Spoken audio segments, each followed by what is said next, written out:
সম্মানিত মুরব্বিয়ান এবং আমার প্রিয় ভাই ও বন্ধুরা, সকলেই শ্রেণীভেদে আমার সালাম এবং আদাব গ্রহণ করুন।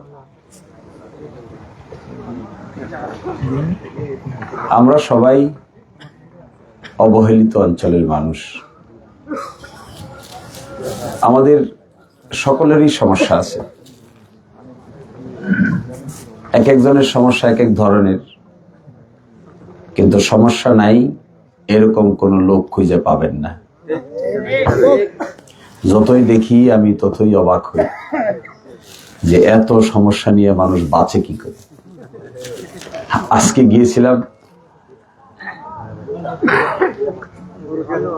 গিয়েছিলাম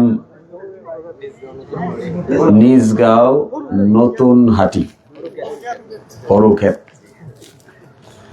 প্রায় 30-40টা ঘর, কারেন্ট নাই, মহিলা পুরুষরা জামা কাপড়হীন অবস্থায় বসে আছে। একটা মসজিদ আছে, মসজিদটা টিনের। এই বাড়ি থেকে মসজিদে যাওয়ার জন্য একটা বাঁশের চটা দিছে, একটা মাইক জোর করে বাইন্ধে রাখছে, এটার সাথে জোর করে বাইন্ধে মাইক লটকায় রাখছে। মাইকও মনে হয় এখানে থাকতে চায় না, মাইকেরও খুব অনীহা দেখলাম, পড়ে যেতে চায়। তো ইমাম সাহেবরে পাইলাম, ইমাম সাহেব খুব কষ্ট করে জোর করে এটা এখানে বাইন্ধে রাখছে, মাইককে কোনোভাবে এখান থেকে যাইতে দিবে না। এটাও আমাদের দেশ, এটাও আমাদের বাড়ি। সাংঘাতিক ব্যাপার। মহিলারা পুরুষরা কিছুক্ষণের মধ্যে একসাথে ভিসে, ভিডিওটা কেউ একটু দেখতে পাবেন, আমি মিডিয়া সেলে দিছিলাম। অবাক কাণ্ড। কি করে এগুলোর সমাধান হবে? কে করবে? কারা করবে? এই মসজিদটা কে বানাবে? কারা এসে এখানে কারেন্টের সংযোগ দিবে?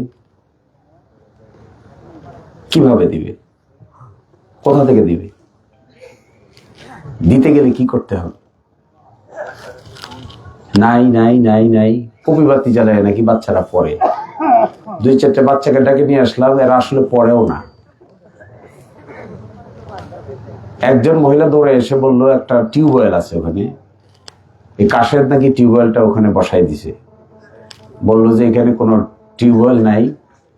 এই টিউবওয়েল যখন ছিল না, তখন তারা এই হাটি থেকে এসে পানি নিয়ে কলসিতে করে ওখানে খাইতেন। আপনি চিন্তা করতে পারেন আজকালকার জমানায় এগুলা হয়? এটা চিন্তা করলেও তো লজ্জা শরমে মাথা হেট হয়ে যাওয়া উচিত। কিসের রাজনীতি করবেন? কিসের ঘোড়ার ডিমের রাজনীতি? তো রাজনীতি দিয়ে কি হবে? বাতি জ্বলে না ঘরে, মসজিদ মাইক থাকে না মক্তবে, পানি থাকে না টিউবওয়েলে, টিউবওয়েলে জোর করে ধরে বসাইতে হয়, তারপরে এই অবস্থা হয়। আর আপনি আমি আছি রাজনীতিক নেতা হয়ে গেছি বড় বড়। ওদের কাছে রাজনীতির কোনো মূল্য আছে? বলেন, আমি এমপি হইলে ওর কি? আমি যখন ভোটের কথা বলতে গেলেও আমার শরম লাগে, কিছুটা লজ্জা লাগে। আর কি বলি কি, আমার কাছে মনে হয় আমি নিজেও আর একটা ধোঁকাবাজের কাতারে সামিল হচ্ছি কিনা, এটাই আমার ভয় লাগে এখন। নিজের কাছে একটা আত্মসম্মান বোধ আছে, তো মানুষের আত্মসম্মান বোধ আছে না? শেষ পর্যন্ত মানুষের আত্মসম্মান না থাকলে আর আছে কি? আর কিছু থাকে? কাপড় না পরে থাকা যায়, ভাত না খাইয়ে থাকা যায়, একজনের বকা শুনে থাকা যায়, নিচে মাথা নিচু করে থাকা যায়, জমির মালিক না হয়েও থাকা যায়, উপাসও থাকা যায়।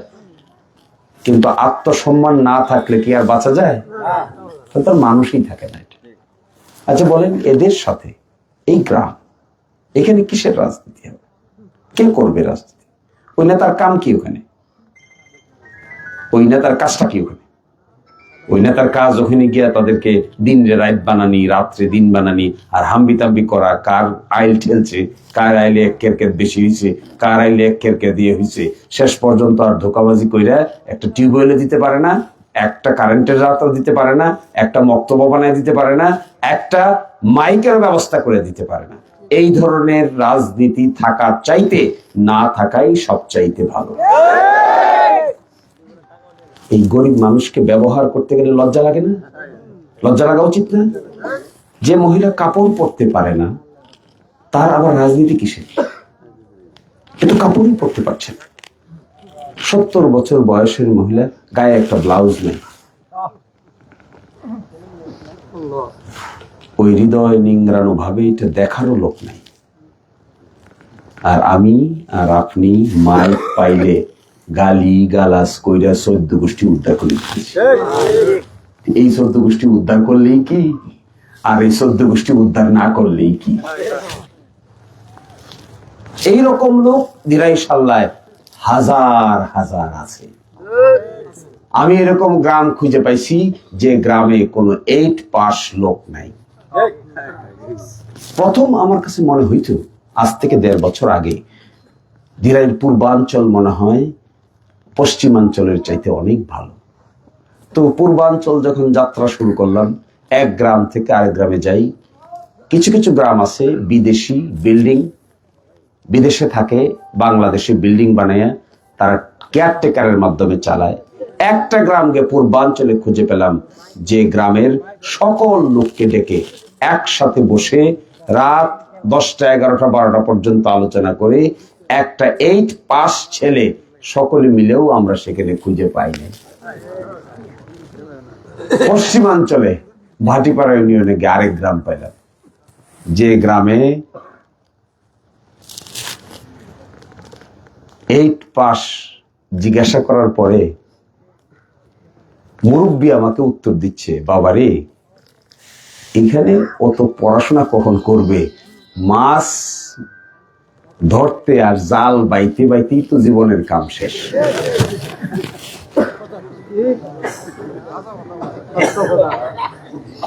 সর্বনাশ। 4-6টা ছেলেকে আমি বললাম ডাকেন, এরা কারা আমি দেখতে চাই, ইয়াং ছেলে কারা। কয়েকজন আসলো, কেউ হাফ প্যান্ট পরা, কেউ হইলো খালি গায়ে লঙ্গি কাঁচা মারা। দৌড়ে আমি যখন বসছি ওরা আসছে, মুরব্বীকে বসাইলাম পাশে। এই গ্রামের নাম বলতেছি না, অনেকে চিনবেন, তাদের জন্য অসম্মানের হবে, এই জন্য গ্রামের নাম আমি বলতেছি। আসছে, আইসা বললো এখানে। বললাম কি কি করতে পারি আমি আপনাদের জন্য? আমি বললাম আমাকে কটা ছেলে দেন, আমি ঢাকায় নিয়ে যাই। বলেন, দেন আমাকে দেন, দেন আমি এদেরকে চাকরির ব্যবস্থা করে দেই, বাড়তি আয়ের ব্যবস্থা করে দেই। লোকটা লজ্জায় কথা বলে না, একজন আরেকজনের সাথে কানাকানি করে, আরেকজন আরেকজনের সাথে কানাকানি করে, শেষ পর্যন্ত কেউই ঢাকায় যেতে চায় না। কি আশ্চর্য ব্যাপার, করবো কি তাহলে? অর্থাৎ এখানে যে বিষয়টা জড়িত, এই বিষয়টা হলো এই গ্রামগুলোতে 371টা গ্রাম আছে দিরাই সাল্লা মিলে। এই গ্রামগুলোতে এত বঞ্চিত মানুষের পরিমাণ, নারী পুরুষ মিলে এত মানুষ তার জীবনের সাথে সংগ্রাম করছে, এত মানুষ এখানে, তার শিশুরা পড়াশোনার সাথে সংগ্রাম করছে, এখানের মায়েরা মাতৃত্বের সাথে সংগ্রাম করছে, গর্ভধারণ করছে, কিন্তু গর্ভধারিণী মাকে দেখভাল করার জন্য কোনো ডাক্তারি ব্যবস্থা এখানে খোলা নাই। এই এত সমস্যা মাথায় নিয়ে আপনাদের এই দায় দায়িত্ব যার ঘাড়ে চাপবে, যিনি দায় দায়িত্ব নিতে চাইবেন, যিনি এই কঠিন দায়িত্ব নিজের ঘাড়ে চাপিয়ে নিতে চাইবেন, নেতৃত্বের সীমার বাইরে গিয়ে, নেতৃত্বের আরাম আর এই চেয়ারের গরমের বাইরে গিয়ে দায়িত্ব হিসেবে যারা এটাকে নিজের ঘাড়ে তুলে নেবেন, আমার বিবেচনায় এই দায়িত্বশীল ভূমিকা যদি কেউ রাখতে চান, যে ব্যক্তি রাখতে চাইবেন, তার জীবনটাও অতিষ্ঠ হয়ে যাবে। এত সোজা হবে না। টাকা পাবেন কই?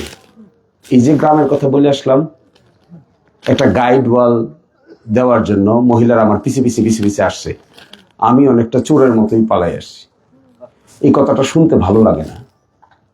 এই 70 বছর বয়সের একজন মহিলা এসে বলতেছে, বর্ষার সময় আমার এদের এটা ভাঙিয়ে নেয়, এটা ব্যবস্থা করে দেন, ব্যবস্থা করে দেন, ব্যবস্থা করে দেন।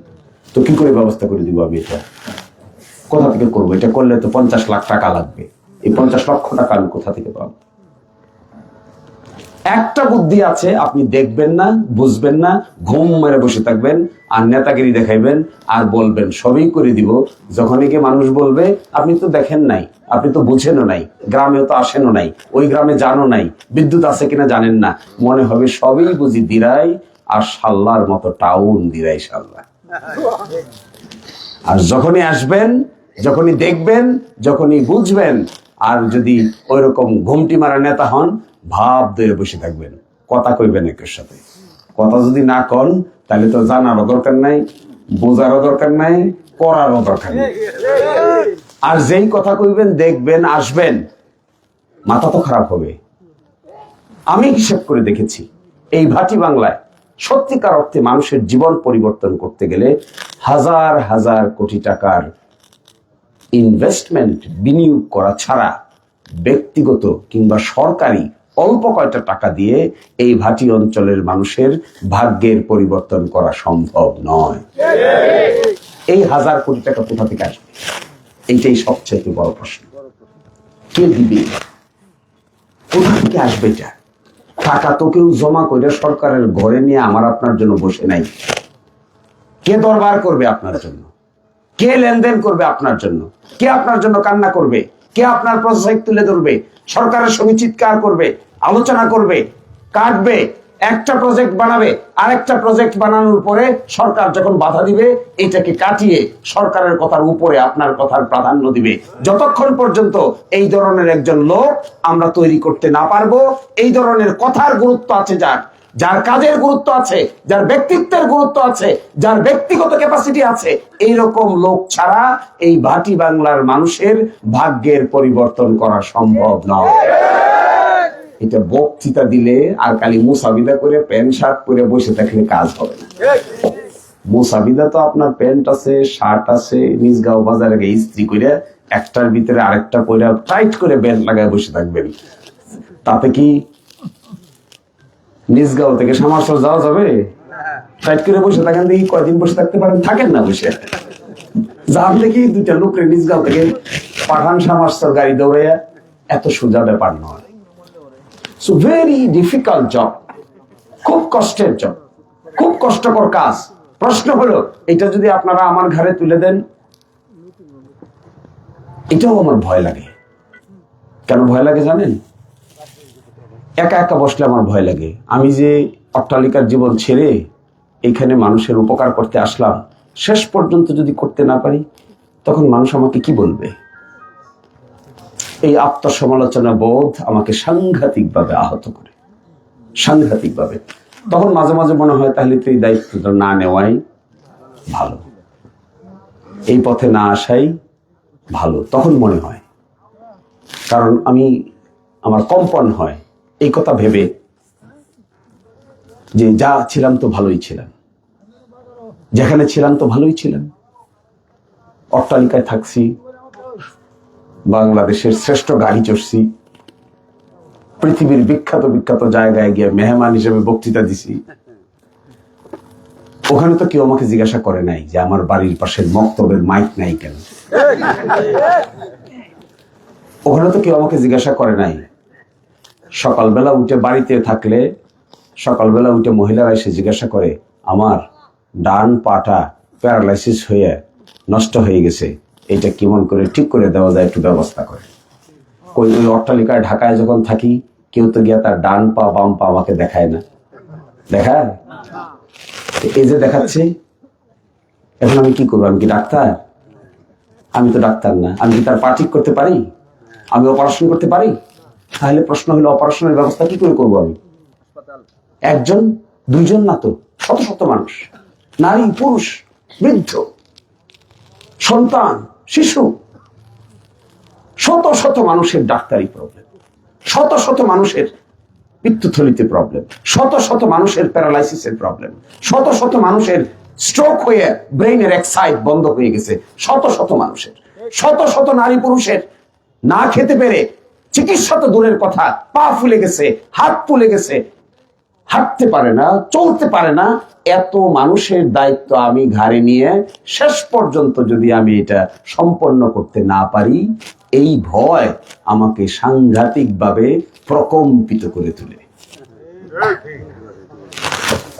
এখন তো দেখেও না দেখার ভান করে চলা যায়, তখন কি আর দেখেও না দেখার ভান করে চলা যাবে? মাঝে মাঝে বিরক্তি লাগে। ঢাকায় সুপ্রিম কোর্টে মামলা করে বিকেলে আসছি, তখন 5টা বাজে, আসরের নামাজ পড়ে একটু ঘুমাইছি মাটিতে। 6:30টার সময় আবার চেম্বার শুরু হবে। 5:30টার সময় ফোন আসে। ফোন কেন ধরি নাই যেন রাগ করে। তখন নিজের কাছে একবার নিজেকে মনে করি, আহা, মনে হয় বুঝে নাই এই জন্য রাগ করে। আবার মনে হয় ধুর, এই যন্ত্রণা থেকে আমার বাইসে থাকা উচিত। চাপ হয়তো আমার উপর চাপ হয় না। এটা আমার একটা কোর্ট আছে, আমার একটা পেশা আছে, আমার একটা চেম্বার আছে, দেশে বিদেশে আমার সংসার আছে, দেশে বিদেশে বহু কাজের সঙ্গে আমি যুক্ত, বহু জায়গায় আমাকে অংশগ্রহণ করতে হয়, বহু মিটিং এ যেতে হয়, বহু জায়গায় লেখাপড়া করতে হয়, রাত জেগে পড়াশোনা করে কোথায় রাত চলে যায় তাও টের পাই না। বাংলাদেশের বিখ্যাত মামলাগুলোর সঙ্গে ডাইরেক্টলি ইনডাইরেক্টলি আমি জড়িত থাকি। বাংলাদেশের বিচার ব্যবস্থার বহু কিছুর সঙ্গে আল্লাহ তাআলা আমাদেরকে যুক্ত হওয়ার সুযোগ করে দিয়েছেন, সৌভাগ্য দিয়েছেন। রাষ্ট্রের ভবিষ্যৎ নির্মাণের জন্য অনেক কিছু রাষ্ট্রীয় গুরুত্বপূর্ণ দায়িত্ব পালন করার ক্ষেত্রেও আল্লাহ তাআলা আমাদেরকে মর্যাদা দিয়েছেন। এই সব কিছু মিলে যদি এই সব কিছু করে শেষ পর্যন্ত করতে না পারি, আর মানুষ যদি আমাকে ধোঁকাবাজ, প্রতারক হিসেবে আখ্যায়িত করে, এর চাইতে বেশি জীবনে লজ্জার আর কিছুই হবে না। শরমের হবে, বেইজ্জতির হবে, লানতের হবে। এই জন্য আমি আপনাদের কাছে মাঝে মাঝে মনে হয় বলে দেই যে আমি খুবই ভীত এই দায়িত্বটার কথা বিবেচনা করি। একটা লোক যদি দিরাইশাল্লাহ না খেয়ে মারা যায়, জবাব দিতে হবে না আমাকে? এখন তো কে মারা গেল না দেখেও না দেখার ভান করে সাইডে দিয়ে হাইটে চলে যায়। কিন্তু সত্যিকার অর্থে চিকিৎসার অভাবে যে পরিমাণ লোক চিকিৎসার অভাবে কাতরাচ্ছে, এবং আশ্চর্য হই, প্রায় 5,500 মানুষ আছে প্রতিবন্ধী। 5,500 মানুষ প্রতিবন্ধী। কেউ চোখে দেখে না, কেউ আছে একেবারে 2 পা লোলা, হুইল চেয়ার ছাড়া চলতে পারে না, কেউ আছে বাম সাইড একেবারে বন্ধ হয়ে গেছে, কেউ আছে জন্মগত অন্ধ, কেউ আছে দেখতে অনেক বড় হয়ে গেছে কিন্তু কোনো বুদ্ধি নাই। এরকম নারী পুরুষ আছে যাদেরকে একটা প্রতিবন্ধী বাচ্চা যদি আপনার গর্ভে জন্ম নেয়, আর আপনি যদি তার মা বাবা হয়ে থাকেন, দেখবেন একজন প্রতিবন্ধী বাচ্চাকে লালন পালন করা কত কঠিন কাজ। জীবনটা অতিষ্ঠ হয়ে যায়, কিন্তু বাবা মা তাকে ত্যাগ করতে পারে? একে কোলে নিয়ে চলে, একই নিয়ে চলে। কিছু করতে না পারলেও তো অতিষ্ঠ হয়, গালি দেয় ঠিকই, তোর জন্য আমার জীবন অতিষ্ঠ হয়ে গেল, কিন্তু আবার একটু পরে গিয়ে জড়ায় ধরে, কারণ অস্বীকার করতে পারে না, জন্ম হয়েছে তার কাছে।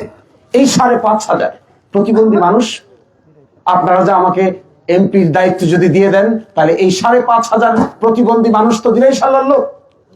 এই 5,500 প্রতিবন্ধী মানুষের জন্য কি ব্যবস্থা করব আমরা? কোথায় ব্যবস্থা করব? তাদের খাদ্যের কি হবে? তাদের বাসস্থানের কি হবে?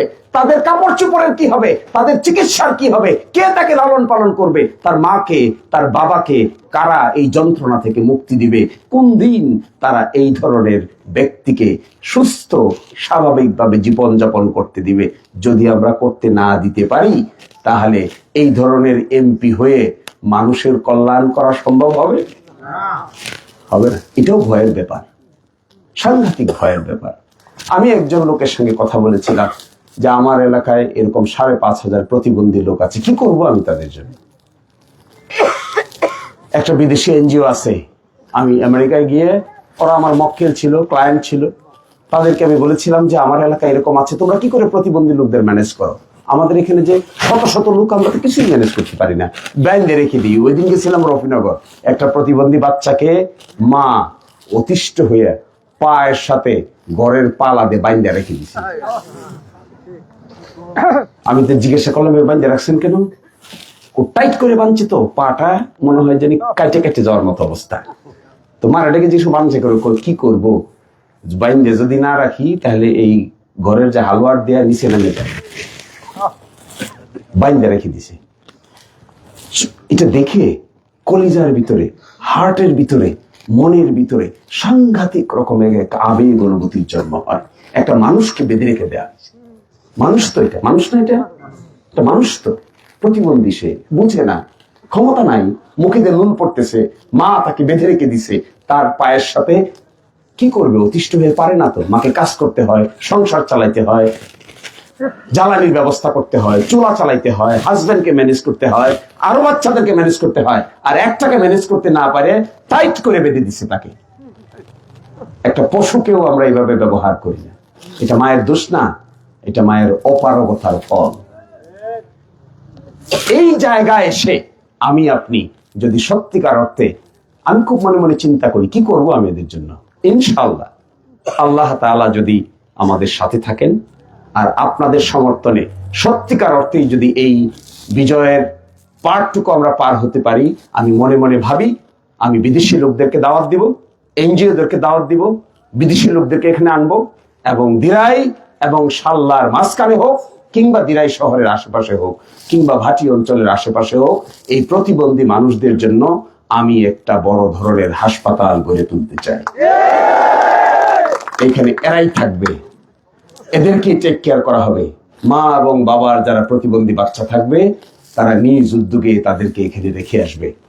এখানে নার্স লাগবে, ডাক্তার লাগবে, টাকা লাগবে, হুইল চেয়ার লাগবে, রিহেবিলিটেশন সেন্টার লাগবে, ব্যায়াম শেখাইতে হবে, তাদেরকে কাজ শেখাইতে হবে, তাদেরকে কিছু না কিছু করে খাওয়ার ব্যবস্থা করতে হবে। আস্তে আস্তে তারা সমাজের বোঝা থেকে নিজেকে কর্মক্ষম করে গড়ে তুলতে পারে। এই পরিবর্তন করতে না পারলে আমি বলেন আমার এই অট্টালিকা ছেড়ে এসে এই নিজগাঁও বাজারে রাইতের কনকনে ঠান্ডা খাইয়ে লাভ কি? নিজগাঁও বাজারের কনকনে ঠান্ডা কি আপনারা জীবনে কম খাইছেন? যে আমার আরো খাইয়ে প্রমাণ করতে হবে যে আমিও একটা খাদক। আপনি তো খাইতেই আছেন, আমরাও খাইতেছি, তো খাইয়ে আর একটা প্রমাণ করার তো রাজনীতি শিখানোর দরকার নেই। দরকার আছে? এই কনকনে ঠান্ডা থেকে মুক্তি পাওয়ার ব্যবস্থা যদি করা না যায় তাহলে লাভ হবে না। অনেক লম্বা হয়ে যাচ্ছে কথা, সারা রাত বললেও শেষ হবে না। আমি শুধু একটা কথা বলে চলে যাই। নির্বাচন আমার কাছে নিজের প্রতিষ্ঠা হওয়ার কোনো মাধ্যমের নাম না।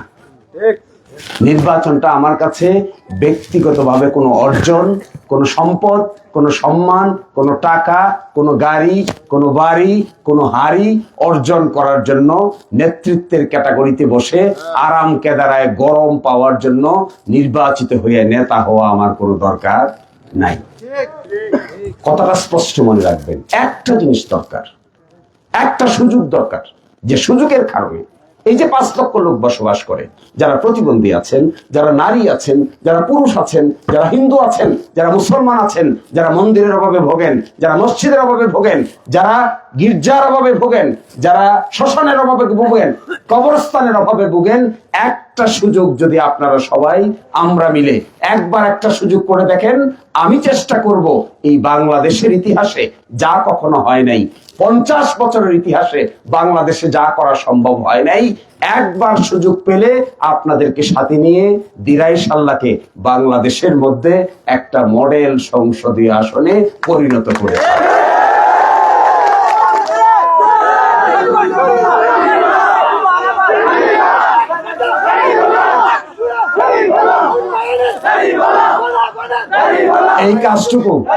এই কাজটুকু করার একটা সুযোগের নাম হলো নির্বাচন। এছাড়া নির্বাচনের বাড়তি কোনো গুরুত্ব নাই। তা আপনি ভোট দেবেন, সব মিলে কয় মিনিট লাগবে? 30 সেকেন্ড, 40 সেকেন্ড, কারবার তো শেষ। তারপর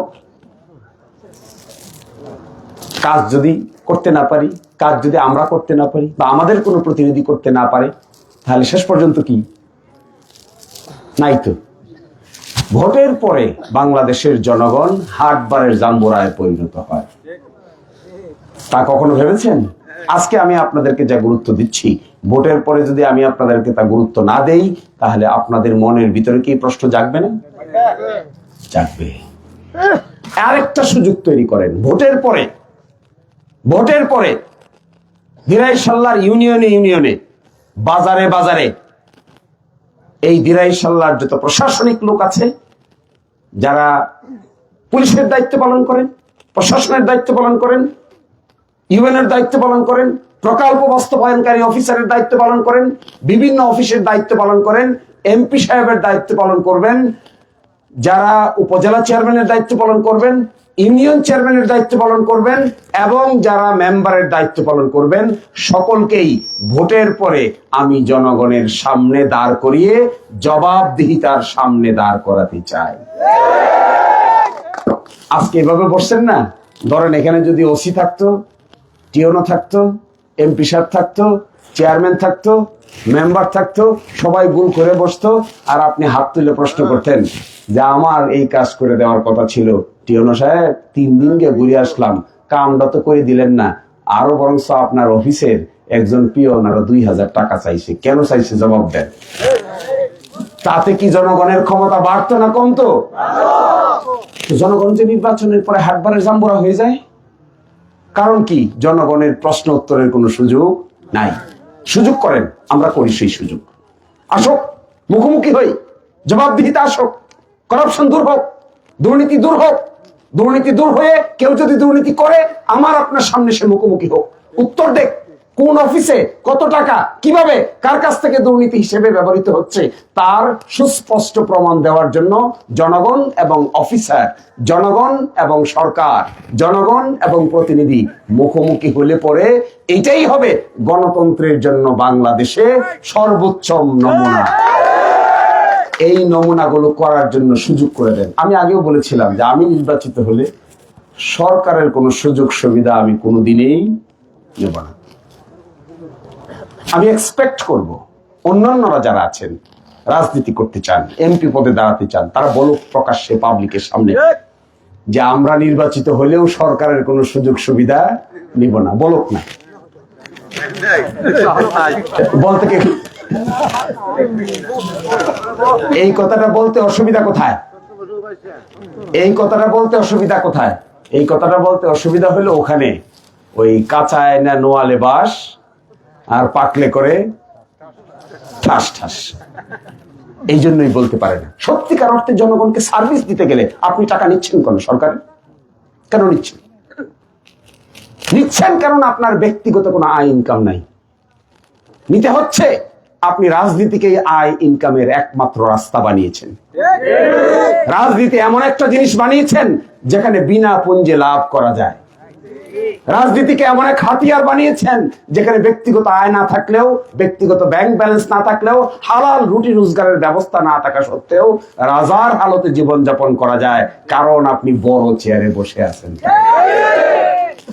প্রকাশ করেন না কয় টাকা আয় করেন, সরকারকে ট্যাক্স দেন, বলেন এই বছর আমি আয় করেছি 5 কোটি টাকা ব্যক্তিগতভাবে, আর জনগণের জন্য খরচ করেছি 2 কোটি টাকা, এই হলো আমার হিসাব। দেন,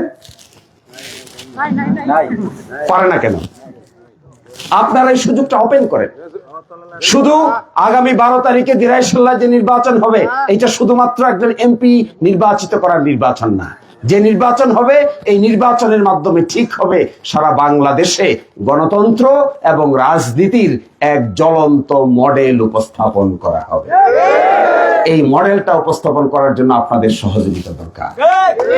যদি আপনাকে আমাকে এইভাবে বিবেচনা করলে ভুল হবে যে আমার কাজ হলো কালভার্ট বানানো, আর হলো আমার কাজ হলো বাড়ির পাশের পিআইসির প্রজেক্ট ভাগাভাগি করে নেওয়া। এইটা যদি বিবেচনা করেন তাহলে ভুল হবে। দিরাইশুল্লাহর মানুষ সম্মান নিয়ে বাঁচতে চায়, দিরাইশুল্লাহর মানুষ ইজ্জত নিয়ে বাঁচতে চায়। দিরাইশুল্লাহর মানুষের কাছে একের ক্ষেতের চাইতেও তার ব্যক্তিত্বের ইজ্জত অনেক বেশি গুরুত্বপূর্ণ। এই জায়গায় যদি আমরা বাঁচতে চাই, সারা বাংলাদেশে যদি মডেল বানাতে পারি, রাজনৈতিক মডেল, এই মডেলটা কেমন? এখানে জনগণ এবং সরকারের সাথে কি সম্পর্ক হবে তার মডেল, এখানে কিভাবে দুর্নীতি দূর করা যায় তার মডেল।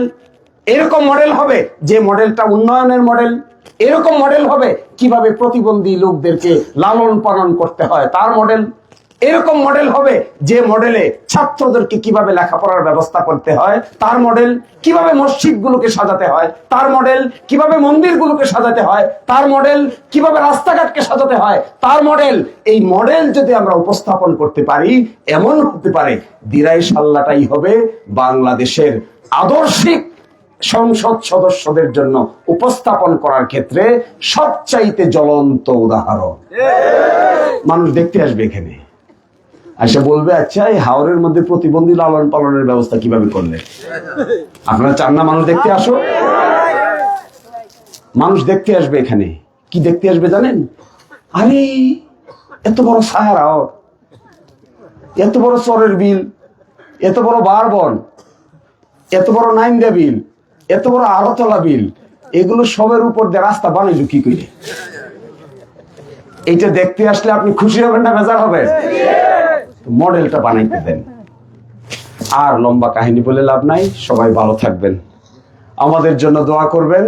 নির্বাচনের পরে সকলে মিলে একটা মডেল মাতৃভূমি গঠন করাটাই আমাদের মূল উদ্দেশ্য। ব্যক্তিগতভাবে লাভের কিছু নাই, ব্যক্তিগতভাবে মোটা হওয়ারও কিছু নাই। সকলকেই আরেকটা দায়িত্ব দিয়ে শেষ করেছি। আপনারা আটগাঁওয়ের লোক, আপনাদের এখানে যদি আমাকে ভোট চাইতে হয়, এটাকে আমার জন্য শরম হবে নাকি ভালো হবে? এই শরম আমার দিতে চান? এই শরম আমি পাই, এটা চান? যদি না চান তাহলে নির্বাচন পরিচালনার দায়িত্বটা আপনার নিজের ঘাড়ে নিজেই তুলে নেন।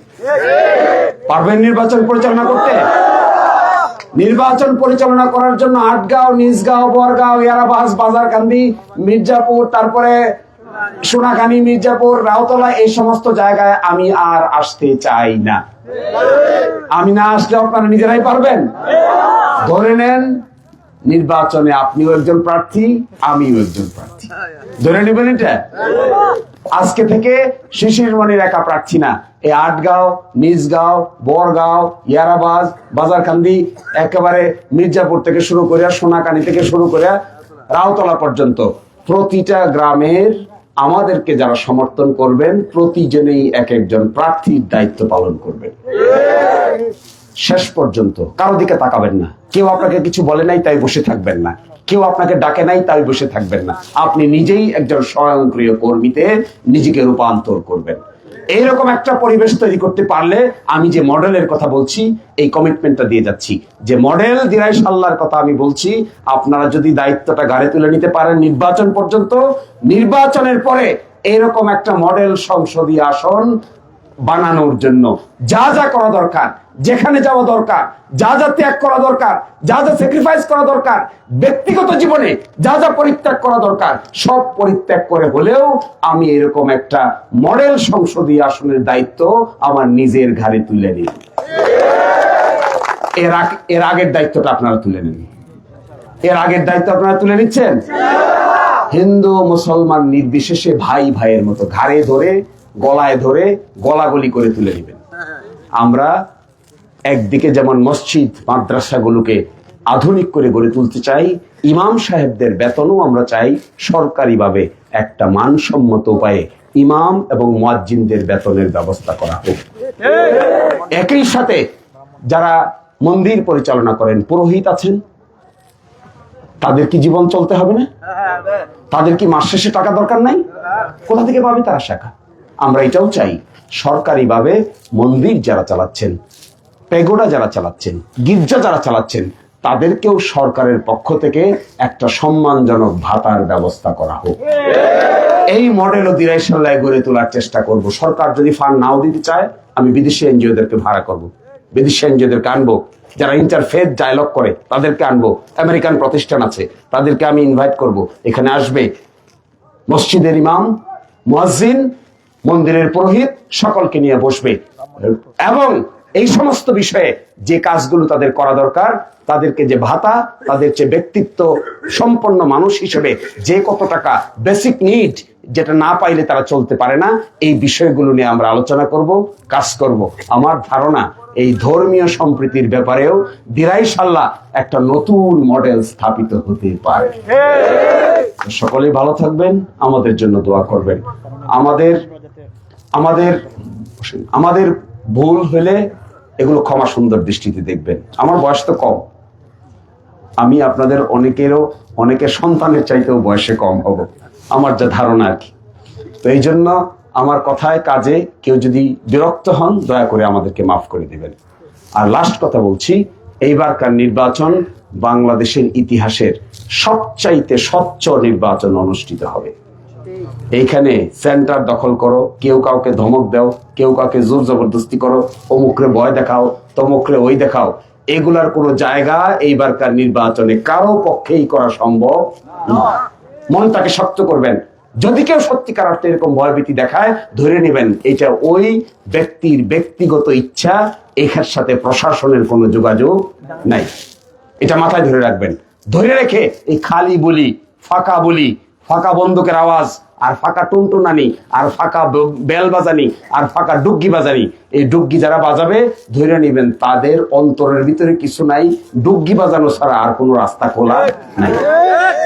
এইটা মাথায় রেখে মাথায় রাখবেন, নির্বাচন স্বচ্ছ হবে, পরিপূর্ণ হবে, জনগণ যা চাইবে তাই হবে, জনগণ পক্ষে থাকলে পক্ষে হবে, জনগণ বিপক্ষে থাকলে বিপক্ষে হবে। এখানে বাড়তি কোনো মেকানিজম করার সুযোগ কারো নাই। সকলেই ভালো থাকবেন। আল্লাহ হাফেজ, আসসালামু আলাইকুম এবং আদাব।